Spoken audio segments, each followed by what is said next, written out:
ও দা আপনাৰ কি যে বয়া নাকি পয়সা উপৰত বহি আছে পয়সা দি বেশি আছে এই চুপ থাক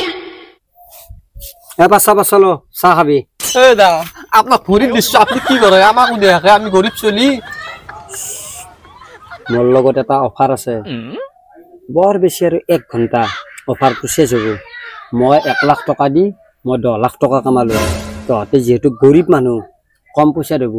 দিনৰ 3000 কে আন 1 ঘন্টা পিছত গধুবিলে ইয়াতে ৰখি থাকবি 6000 কে পাবি এজনে ঘৰত যা তাড়াতাড়ি পইচা লৈ ওদা ইয়াতে 9000 আছে আমাৰ তিনজনৰ আমি ৰহিম গজুলুক গেলি আপনি আইব যা গধুবিলে 6টা বজাতে ৰখি থাকবি ওই বিকাশ মাল বেচ 2 ঘন্টা হল ইতাক গেলে আইব না কি করা যায় এই সেই পয়সার কথা বাদ দি আগতে 1500 সাহাবার জিল কিছু ভাগেও মাল তো ফাঁকি ভাই